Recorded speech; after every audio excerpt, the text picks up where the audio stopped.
Olá, chegamos a mais uma quinta-feira de JC Business, dia em que a gente pensa com a cabeça de empreendedor aqui no YouTube do GC+. E o papo de hoje é com você, que é empresário. Sabe como ter sucesso na carreira? Sabia que existem hábitos que podem torná-lo maior dentro da empresa e, consequentemente, no mercado? Quem vai nos dar essas dicas é ele, o nosso parceiro Eduardo Gomes de Matos.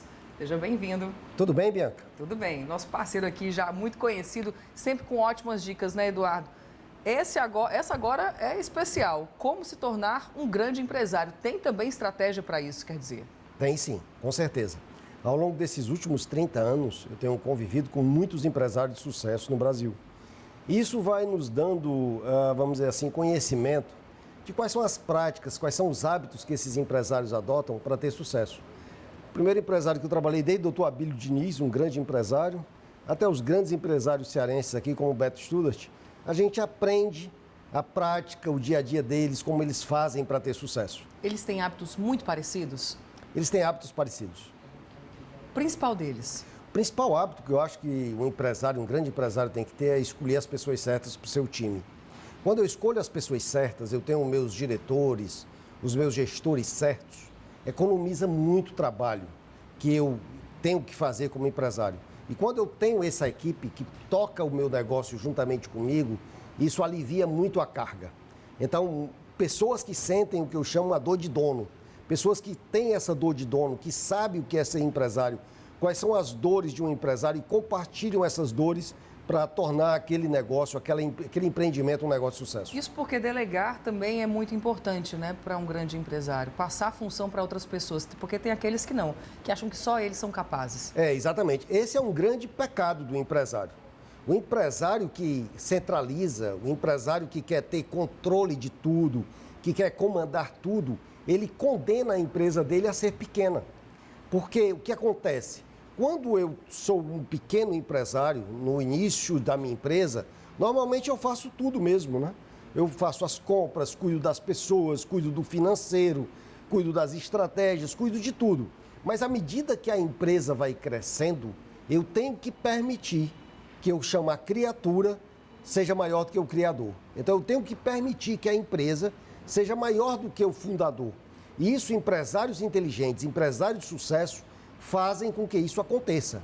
Empresários que pensam pequeno, eles limitam ao ponto que eles não podem mais controlar as ações da empresa. Então, isso é um bloqueador do sucesso. Então, depois que a empresa cresce, o empresário ele para de colocar ali a mão na massa e fica só observando. É mais ou menos isso mesmo? Mais ou menos isso. No início da empresa, ele tem um papel muito de produzir. Ele que tem que produzir, ele que tem que fazer, ele que tem que gerar as coisas. É normal isso todo empreendedor. Quem está nos escutando, que é um pequeno empresário, ele tem que saber que isso é peculiar do início de um empreendimento, de uma empresa. Depois ele tem que passar para a função de administrar.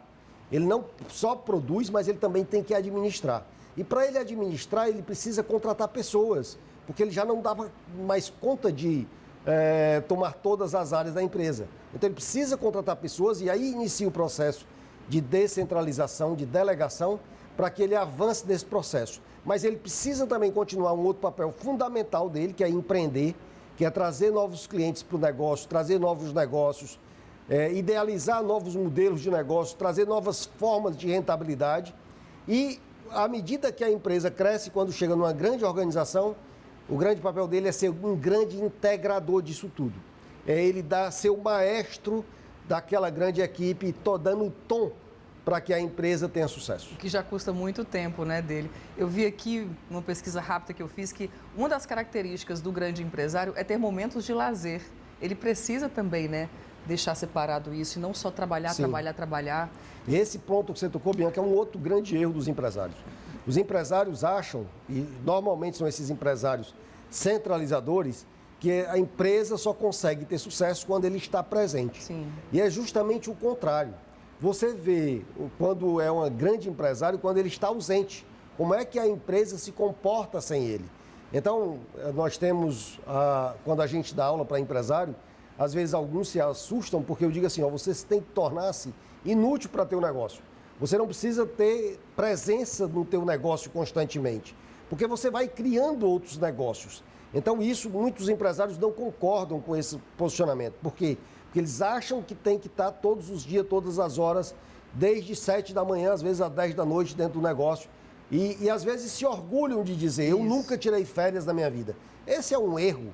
Todos nós precisamos tirar férias para que nós possamos ter insights, ter ideias, equilibrar. A chave do empresário, como do profissional, está no equilíbrio. Então, a gente tem que ter esses momentos realmente de passar um tempo fora, de olhar o negócio de fora para que a gente possa ver que oportunidades eu tenho no meu negócio crescer, quais são as ameaças que estão no meu negócio. Então, eu preciso ter esse olhar externo e é muito bom sair fora da empresa para que a gente possa ter essas oportunidades. E com a cabeça descansada, né? Isso quer dizer que a gente está falando tudo aqui, eu vou resumir em uma palavra, que é planejamento. Faz parte, né? Você tem que ter. Faz parte. Do dia mesmo, eu estou falando. Da hora que você acorda, da hora que você vai dormir. O que eu vou fazer? Isso. Planejar é fundamental, Bianca. Mas, quem está nos escutando aqui, executar planejar é 5%. 95% é executar. Não adianta colocar só no papel, no bloco de notas. Isso, porque tem muito empresário que comete esse erro. Planeja e não toma, que é o hábito fundamental para que ele tenha sucesso, tome as decisões necessárias. Então, para que nós possamos ter sucesso, nós precisamos tomar as decisões. E as decisões que nós temos que tomar pela nossa empresa nem sempre são aquelas que nós gostaríamos de tomar. Porque são decisões, às vezes, difíceis, são decisões duras, são decisões impopulares, mas que o empresário ele tem que ter a ciência de que ele não deve buscar amado pela sua equipe. O amor não é esse amor que eu tenho que ter. Eu não preciso ser o paizão da minha equipe. Eu preciso ser o grande líder da minha equipe. E o grande líder é aquele que mentora as pessoas, é aquele que faz o coaching das pessoas, é aquele que faz com que as pessoas cresçam, se desenvolvam, conquistem seus objetivos, levem a cabo o seu propósito de vida dentro da organização. Então é muito diferente. Às vezes eu vejo empresários que querem ser amados por sua equipe, querem popularidade. Então ser empresário, ser líder empresarial, não é um concurso de popularidade, é um concurso de resultados, de efetivamente ter resultados com as pessoas. Essa é uma grande diferença e um grande hábito que o empresário de sucesso tem. E é o grande objetivo, na verdade, dentro da empresa, né? É alcançar metas. Isso. O grande objetivo de uma empresa é satisfazer as necessidades das pessoas.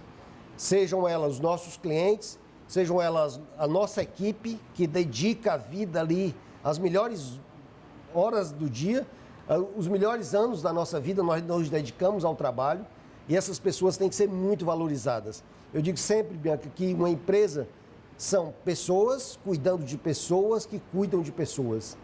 São os empresários que cuidam da sua equipe, que cuidam dos clientes. Então, isso é fundamental que o empresário tenha consciência disso. Agora, Eduardo, o empresário está aqui no topo, né? Ele é a figura principal. Ele também tem que ter aquela pessoa que escuta, o que vai fazer com que ele vai escutar, ele tem que ter bons ouvidos também, um mentor. Pronto. Isso é fundamental, ter um mentor. Você tem que escolher mentores. Você tem que escolher nem que sejam virtuais, nem que sejam imaginários. Mas você tem assim, como fulano de tal tomaria essa decisão? Só esse exercício, essa reflexão que você faz, você já leva o pensamento não só seu, mas de outras pessoas. Se permite que outras pessoas, perspectivas, visões de fora de outras pessoas, como elas tomariam aquela decisão para você. Está aberto, então. Então, é fundamental isso. Agora, é muito importante também que o empresário tenha a noção de que essas decisões que ele toma tem que sempre ter o objetivo de garantir a sobrevivência do negócio dele, o crescimento e a perpetuidade do negócio dele. Então, o que a gente chama de SCP, sobrevivência, crescimento e perpetuidade. Então, as decisões que eu devo tomar sempre devem estar buscando fazer isso. E isso significa satisfazer os meus clientes, isso significa satisfazer a minha equipe que toca o negócio juntamente comigo, né? Significa satisfazer meus acionistas que colocam o dinheiro naquele empreendimento e satisfazer a sociedade. Cada vez mais hoje, com o ESG, a gente tem essa responsabilidade com o meio ambiente, com a sociedade, com o clima, todas essas questões que nós estamos vivendo agora. Ele também precisa ser organizado financeiramente. Organizado financeiramente. E na vida particular, né? Isso. Também. Tem muito empresário que comete esse erro, né? Ele faz uma mistura entre vamos dizer, a pessoa física e a pessoa jurídica. E ele confunde as contas de pessoas físicas e pessoas jurídicas. Isso é muito comum? Muito comum, principalmente nos pequenos negócios. Que ele tem essa... Ele acha que o dinheiro da empresa é o dinheiro dele, né? E quando não é, ele tem que ter um prolabore definido, esse prolabore tem que satisfazer, esse prolabore tem que ter dentro de um patamar de mercado e principalmente tem que a empresa tenha a condição de pagar aquele prolabore para ele. Mas ele deve se atentar a isso. Às vezes a gente vê empresas que entram em dificuldades financeiras, grandes empresas às vezes, porque o empresário retira recursos do negócio para investimentos pessoais e a empresa fica sangrando aqui, aí fica aquela máxima de empresário rico, empresa pobre, né? Quando deve ser empresa rica, empresário pobre. Porque a empresa é a galinha dos ovos de ouro, a empresa é que dá recursos, a empresa é que tem probabilidade de fazer o crescimento e gerar mais riqueza e patrimônio pessoal para o empresário. Quando é uma empresa familiar, é mais difícil de chegar a esse controle?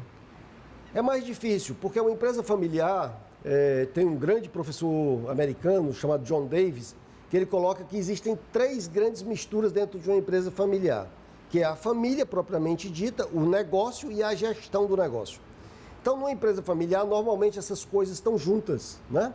Então, família, gestão e negócio e propriedade do negócio está junto. E o que é que a gente deve fazer?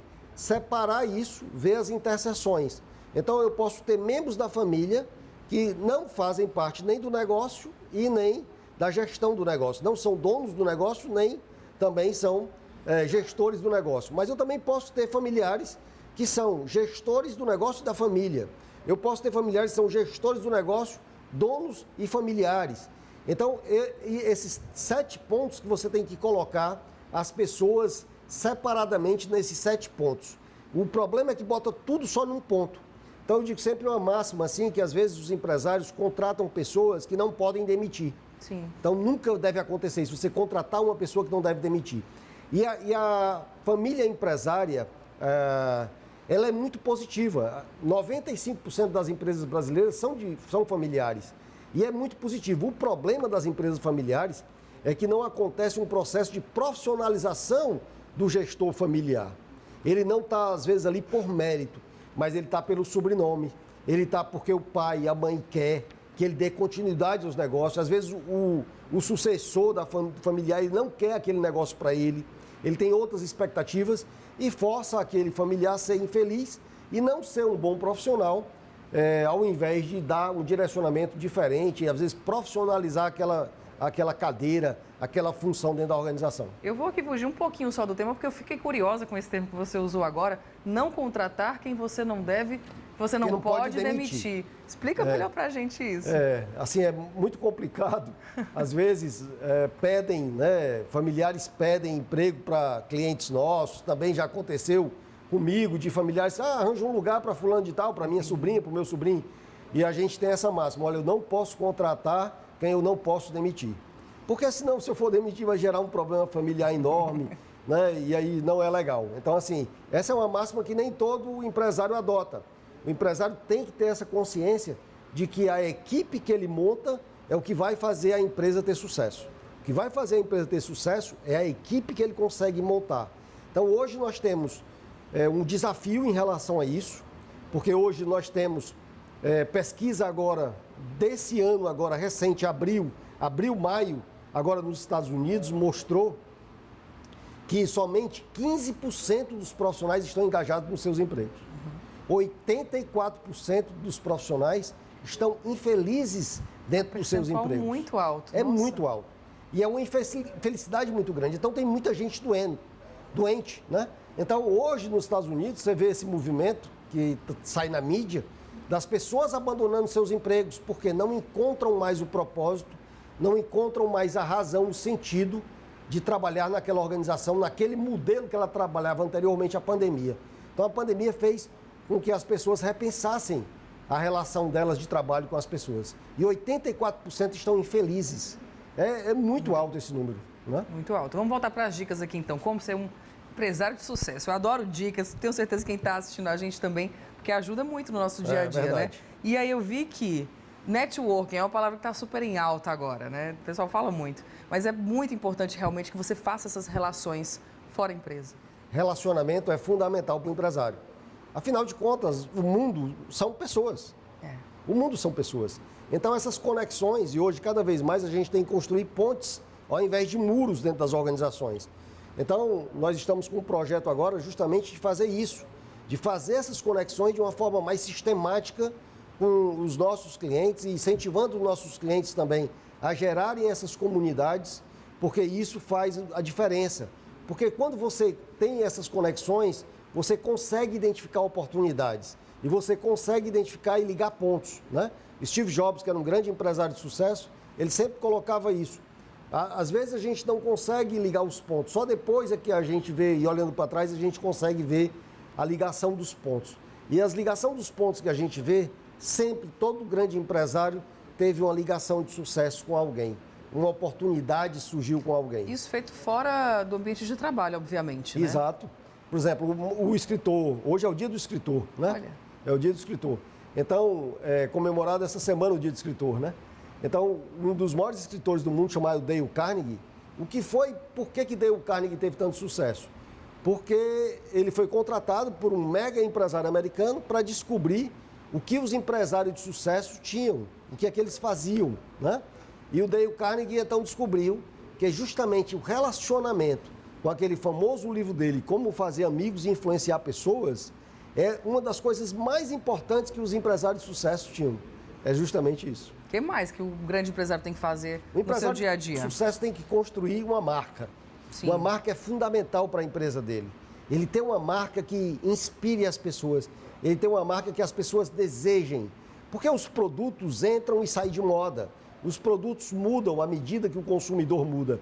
Mas uma marca, quando você tem marcas icônicas, marcas que as pessoas amam aquela marca, como uma BMW, como uma Louis Vuitton, como uma Apple. E são capazes de fazer tudo para adquiri-las, como né? Starbucks, né? Pode ser de serviço, indústria, Isso. qualquer segmento, mas tem as marcas que são importantes. Então, o empresário de sucesso sempre ele pensa em marca, em design, em detalhes. Você vê uma embalagem do produto, por exemplo, da Apple, a caixa da Apple, a tomada, como é que se liga um produto da Apple, né? O carinho, o cuidado, o zelo que tem de comprar um produto daquele ali, você não joga fora a caixa. Primeiro ponto, você não joga fora a caixa. Você pode comprar um iPhone, você pode comprar um computador, mas você não joga fora, pelo design, pela qualidade que é aquele produto ali. Então, esse design é fundamental, a marca é fundamental. Um outro ponto também é o marketing. O empresário tem que investir em marketing para que a marca dele seja conhecida, para que as pessoas que não conhecem o produto dele tenham a oportunidade de conhecer. E aí, às vezes, as pessoas dizem assim, mas minha empresa já é muito conhecida. Mas se fosse assim, a maior marca de refrigerantes do mundo, né, não continuava fazendo propaganda todo o tempo, publicidade todo o tempo, né? Então, a publicidade que a gente tem que fazer, a publicidade online, a digital, a assessoria de imprensa, tudo isso é muito importante para que o empresário tenha sucesso. Você sabe, Eduardo, que eu conversei agora recentemente com um cabeleireiro famoso aqui do nosso estado e ele disse justamente isso. Ele disse, existem tantos outros profissionais bons como eu, mas o meu diferencial é o marketing, é como eu divulgo o meu trabalho e é importante realmente esse tipo de investimento, né? Mas a gente falou agora há pouco que o empresário precisa ter também bons ouvidos, né? Mas ele também precisa arriscar. Quando ninguém acredita, ele vai lá e diz, isso eu vou fazer. O empreendedor, o empresário brasileiro, ele é eminentemente um apostador. Ele aposta, e eu digo sempre que ele aposta, por exemplo, no jockey, né? Ele aposta, ele é o treinador do cavalo, ele é o cavalo e ele é o jockey. Então, é uma aposta tripla que ele faz. Ele aposta no treinador, no cavalo e no jockey, que é ele próprio. Que a empresa é o cavalo, né? E ele é o treinador também dessa empresa. Então, assim, diante de toda a dificuldade que nós temos no Brasil, uma vez eu estava conversando com o Jim Collins, esse grande guru lá em São Paulo, e eu perguntei a ele o que é que ele estava estudando, né? E ele disse assim, eu queria saber, Eduardo, como o americano deve ter a flexibilidade do brasileiro. Como o executivo americano consegue ser tão flexível como o brasileiro é. E eu disse assim, Jim, eu acho que nunca vai conseguir, porque nós somos desafiados todos os dias, né? A carga tributária que nós temos, as mudanças, quantos planos o empresário já passou no Brasil, né? As mudanças que acontecem na legislação é muito forte, é muito grande. Então, essa flexibilidade, que é um ponto extremamente positivo nosso. Às vezes a gente tem a síndrome do vira-lata, né, que nosso Rodrigues dizia, de nos menosprezar como pessoas, como profissionais. Mas o brasileiro hoje, o executivo brasileiro hoje, ele é cobiçado lá fora. Então, hoje tem vários empreendedores de startup que estão tendo muito sucesso no Vale do Silício, estão tendo muito sucesso na China, porque justamente tem essa flexibilidade, conseguem se adaptar rapidamente a esse mundo em mudanças. É o famoso jogo de cintura, né? Os desafios fazem a gente fazer isso. É o famoso aquela frase que levaram sempre para o lado negativo, do jeitinho brasileiro. Sim. Né? Mas o jeitinho brasileiro, se ele for visto da perspectiva positiva, ele é muito importante para o empresário ter sucesso, porque dá essa flexibilidade e essa adaptabilidade. A gente vive, e nós já comentamos isso aqui no JC Business, esse mundo de mudanças, um mundo que é extremamente volátil, né? Incerto, imprevisível, a gente não sabe como é que vai ser o mundo amanhã, e essa capacidade de adaptabilidade do empresário brasileiro é um dos nossos diferenciais. É verdade, já deu várias dicas. Você tem mais alguma que queira pontuar aqui no programa de hoje? A última dica que eu dou é reforçando. Uma empresa é gente, uma empresa é pessoas. E assim, eu tenho uma frase que eu digo que se as empresas administrassem com a mesma negligência o financeiro delas, como negligenciam as pessoas, a maioria quebraria. Então, é reforçar esse cuidado em gente, formar pessoas, ter atenção, estar próximo, porque liderança, ser empresário é um esporte de contato. Eu tenho que estar próximo da minha equipe, sentindo, ouvindo, perguntando, você está feliz? Quais são os seus desafios? Como é que eu posso contribuir para o teu sucesso? Então, essa é uma dica que eu sigo muito, pratico essa dica de estar próximo da minha equipe, de estar fazendo as pessoas terem sucesso, para que elas promovam também o sucesso da minha empresa. É isso. Vamos formar nossa biblioteca? Vamos lá. O livro de hoje qual é? O livro de hoje é um livro do Marshall Goldsmith. Esse livro do Marshall Goldsmith, ele nos Estados Unidos é um título mais ou menos assim: o que te trouxe até aqui não vai te levar até acolá, no cearenseis, tá? Mas o título que traduziram para o português é Sucesso. Então, Marshall Goldsmith, ele fala sobre sucesso, que ele é o maior coaching do mundo, ele é o maior treinador de executivos do mundo, né? Então, Reinventando o Seu Sucesso é o título do livro do Marshall Goldsmith. Eu encontrei com uma pessoa conhecida sua esses dias e ela disse, ele lê todos aqueles livros, sim. Obrigada por contribuir mais um dia aqui com a gente no JC Business, é sempre muito bom recebê-lo. Obrigado, Bianca, sempre um prazer estar aqui no JC Business com os ouvintes. Até a próxima. Tchau. É isso, viu? Foi mais um JC Business, né? Se você gostou do nosso conteúdo, lembra de deixar o like, não esquece de ativar as notificações não, tá? Para sempre ouvir um sininho quando a entrevista nova subir para o canal do GC+, lá no YouTube. Aqui é sempre assim, uma conversa para despertar a sua visão para o mundo dos negócios. Até a próxima semana, gente. Tchau.